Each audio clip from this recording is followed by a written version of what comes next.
إن الحمد لله والصلاة والسلام عليك يا رسول الله السلام عليكم ورحمة الله وبركاته Bangladesh Jamaat Islami ভোটরা union শাখা কর্তৃক আয়োজিত আজকের ইফতার মাহফিলের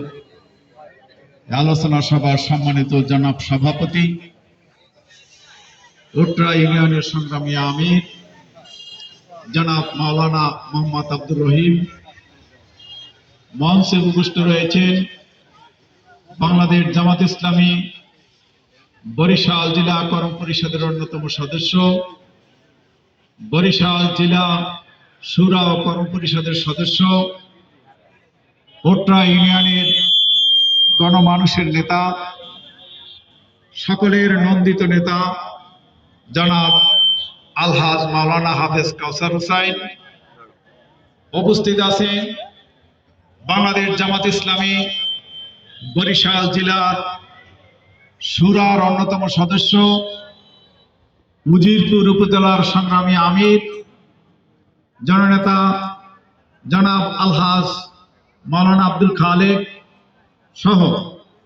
জামাত ইসলামের অন্যান্য নেতৃবৃন্দ, মঞ্চে উপস্থিত অন্যান্য বন্ধু সংগঠনের সংগ্রামী বন্ধুরা,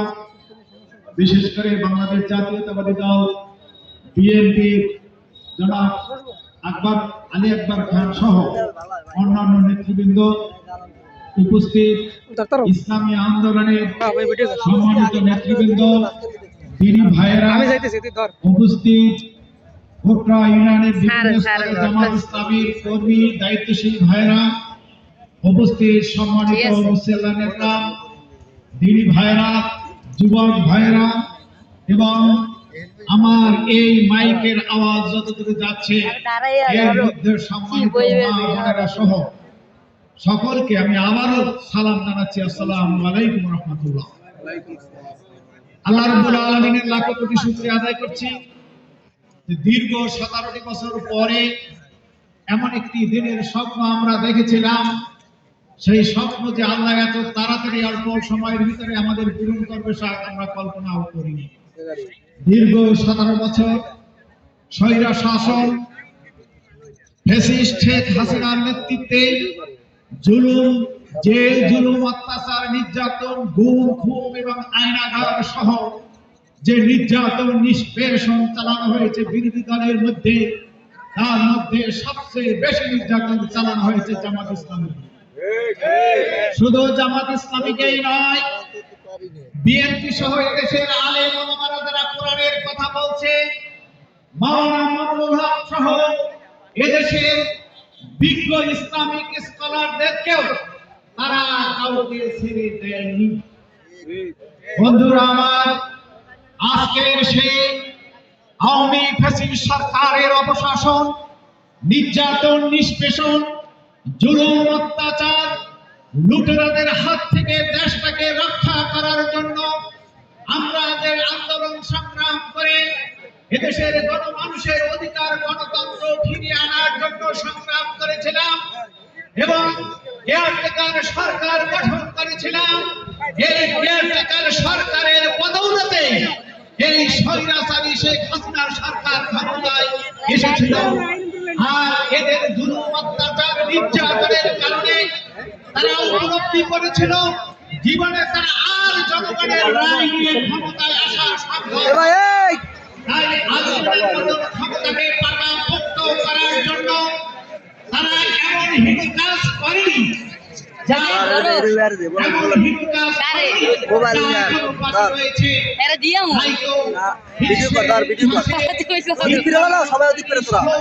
সকলের স্বৈরাচার এবং ডিক্টেটরশিপকে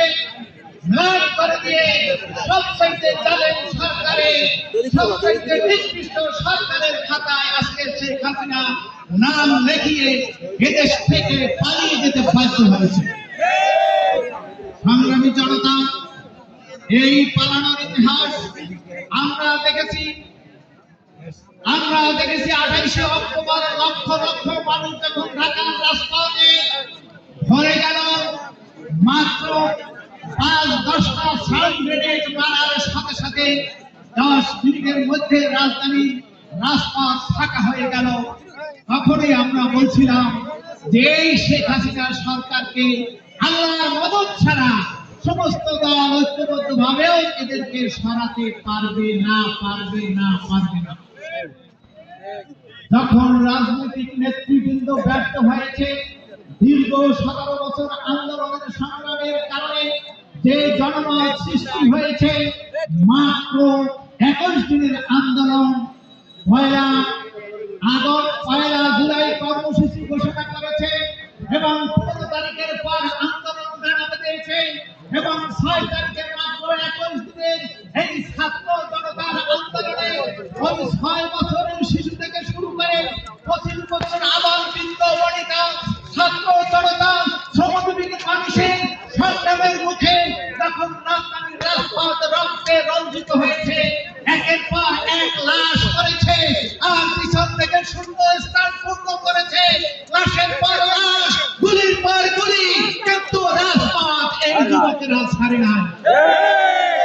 সংগ্রামী বন্ধুরা আমার, আপনারা জানেন 4 তারিখ রাতের আধারে এক সহস্রাধিক যুবক ওই মসজিদে বসে আল্লাহর আরাধনা করেছে। হে আল্লাহ, ওই উহুদের যুদ্ধে 313 জন সৈনিক নিয়ে, যাদের হাতে কোনো অস্ত্র ছিল না, যাদের হাতে কোনো গুলি ছিল না, তাদেরকে জীবন রক্ষা করার জন্য প্রোটেকশনের ব্যবস্থা ছিল না, তাদেরকে তুমি সহস্রাধিক সুসজ্জিত সৈন্যদের বিরুদ্ধে তোমার রহমতে বিজয় হয়েছে।